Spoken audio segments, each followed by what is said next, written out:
bueno, vamos a continuar con el teorema de Norton, ¿sí? En corriente alterna. Acá voy a hacer la aclaración que ya había hecho antes, pero por las dudas lo digo. Cuando hablamos de teorema de Norton en corriente alterna, en realidad lo único que cambia es las impedancias, es decir, lo que antes era resistencia para un circuito en continua. Para corriente alterna vamos a tener solamente impedancias, en lugar de resistencia, impedancia. Pero para los fines prácticos, de que podamos entender bien cómo es la metodología del uso del teorema de Norton, al igual que lo hicimos con el teorema de Thevenin, vamos a considerar que usamos resistencias, ¿sí? Es decir, vamos a usar circuitos puros, resistivos puros, ¿sí? En este caso nosotros tenemos dibujado ya de antemano en el pizarrón un circuito, ¿sí? Activo, y el teorema de Norton define que cualquier circuito activo, ¿sí? de corriente alterna, ¿sí? Se puede reducir a un circuito, ¿sí? Entre los terminales indicados A, B, con una fuente de corriente que va a tener el valor de IN y una resistencia o impedancia N, que va a ser la del circuito en paralelo a esos bornes, ¿sí? Y acá vamos a aclarar la definición de cada una de estas dos. La fuente de corriente de Norton, ¿sí? Se define como una fuente que al cortocircuitar los bornes del circuito entre A y B, es decir, este es el circuito y yo cortocircuito los bornes entre A y B, ¿sí? Va a generar o va a aparecer una corriente de cortocircuito, ¿sí? Sobre esa que va a generarse sobre el circuito. Y esa es la definición de fuente de corriente de Norton. Para el otro caso, que es la impedancia o la resistencia, es la resistencia que ve el circuito, ¿sí? Cuando desde los bornes A y B, o la impedancia que ve el circuito desde los bornes A y B cuando desactivamos la fuente de alimentación, que estamos hablando de las independientes, ¿sí?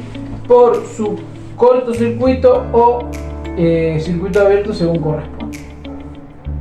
Dicho todo esto, entonces vamos a comenzar con un ejemplo para poder entender cómo es el procedimiento de la aplicación de este teorema. Dado el circuito que tenemos como ejemplo, ¿sí? Podemos ver que tenemos la identificación ya de los bornes A y B, ¿sí? Podemos ver que tenemos una fuente independiente de tensión, una fuente independiente de corriente y dos resistencias. Para este circuito, entonces, lo primero que vamos a hacer es el paso 1 a esto, que va a ser desmontar las fuentes de corriente y de tensión independientes y reemplazarlas por su equivalente. En ese caso, la fuente de tensión la vamos a reemplazar por un circuito cerrado, un cortocircuito y una fuente, la fuente de corriente la vamos a dejar con un circuito abierto. Dicho esto, ahora lo que vamos a calcular, ¿sí? Calculamos la R de Norton, ¿sí? Entonces, si nosotros nos posicionamos desde A y B, podemos ver que al estar este circuito abierto y este cerrado, la resistencia de 4 está en paralelo con la de 24, con lo cual la resistencia de Norton va a ser igual al paralelo de 24 y 4, es decir, 4 por 24 dividido 4 más 24, ¿sí? Esto me va a dar un total de 3,43 ohm. ¿Sí? Como primer paso, entonces ya tenemos calculada y determinada la resistencia RT. Ya identificamos la RDT de Norton, perdón. Ahora vamos a identificar la corriente de Norton. Habíamos dicho que por definición la corriente de Norton es una corriente que surge a raíz de conectar los bornes A y B y ponerlo en cortocircuito, con lo cual el primer paso que vamos a hacer es cortocircuitar A y B. ¿Sí? Y ahora con este cortocircuito vamos a analizar el circuito, cómo nos queda. En este caso, fíjense que yo volví a poner las fuentes como estaban en su lugar. Y vamos a considerar entonces el circuito como si fuera un circuito de 2 mallas. Recuerden que es opcional, nosotros vimos el método de las mallas para calcular corrientes, el método de los nodos para calcular tensiones, el método de divisor resistivo también para poder determinar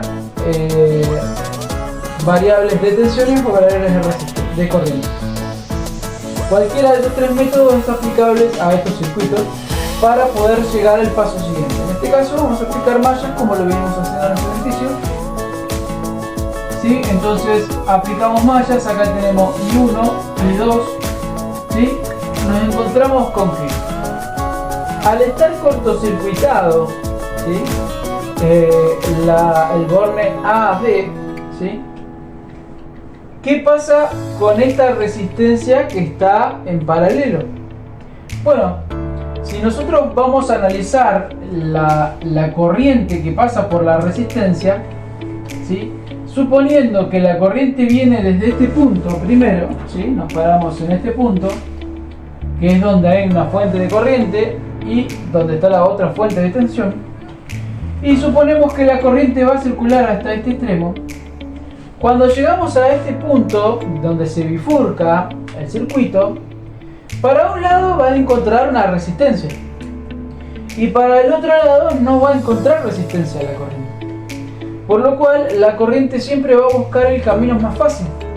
Entonces la corriente no va a irse por este lado, por lo cual no va a haber caída de tensión en esta resistencia, y sí va a ir y va a hacer y tomar el camino, ¿sí? De acá para acá y va a volver al circuito.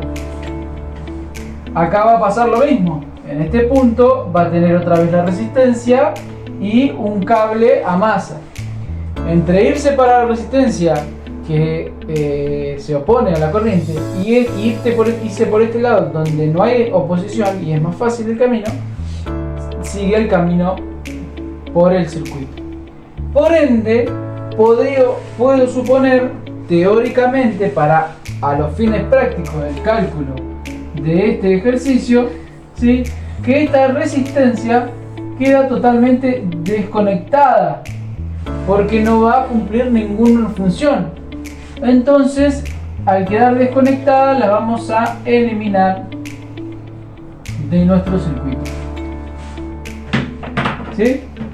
Dicho esto, entonces la nueva malla me va a quedar así y esta va a ser la I2.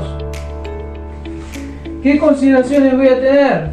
Bueno, yo lo que quiero saber es la corriente de Norton que pasa a través del terminal. ¿Qué pasa con la corriente de Norton con referencia al análisis de las mallas? Que la corriente de Norton es igual a la corriente 2. Con lo cual, para poder identificar o para poder determinar quién es la corriente de Norton, entonces tengo que encontrar quién es la corriente. Entonces vamos a empezar con aplicar el método de las mallas, ¿sí? Entonces vamos a empezar con la malla 1. La malla 1 dijimos entonces que tiene estos elementos en donde participan tanto la tensión, o sea, vamos a analizar la sumatoria de las caídas de tensiones, ¿sí? Entonces va a ser la corriente 4 por I1, perdón, el valor ohmico de la resistencia 4 ohm por I1, ¿sí? Después esta fuente de corriente no genera ninguna caída de tensión, y después tenemos la fuente de alimentación, que es igual a 24 menos 24 volt igual a 0, ¿sí? Entonces de la malla 1 dijimos, podemos decir que la I1 es igual, 24 pasa sumando para el otro lado y se divide por 4, me queda la corriente I1 igual a 6 amperes.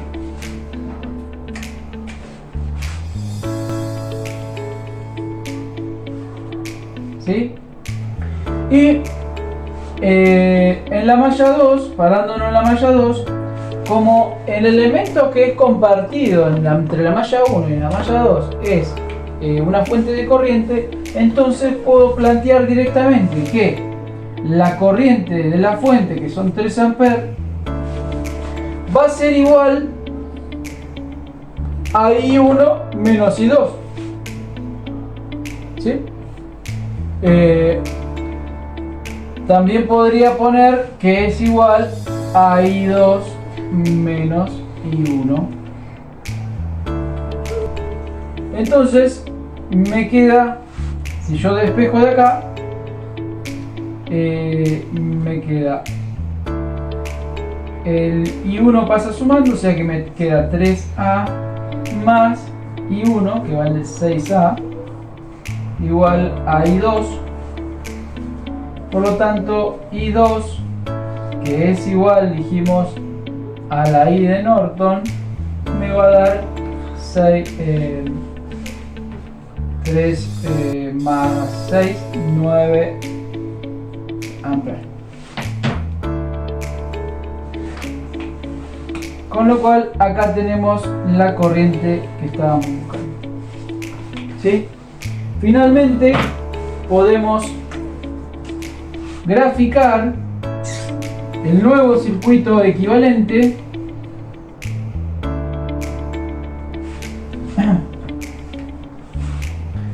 Este es una fuente de corriente, por lo tanto va a ser una fuente de corriente así, que va a tener un valor de 9 amperes y va a tener una resistencia en paralelo que va a valer,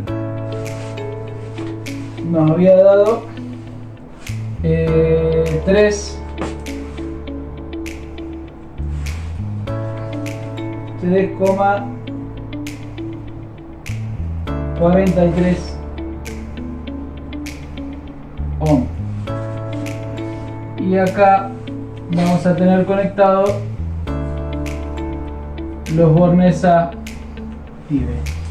Es decir que con este teorema podemos reducir el circuito inicial, ¿sí?, con los pasos que vimos. Primero calculamos la resistencia de Norton, ¿sí?, reemplazando las fuentes por su equivalente en cortocircuito o circuito abierto, y después calculamos la corriente de Norton y finalmente graficamos.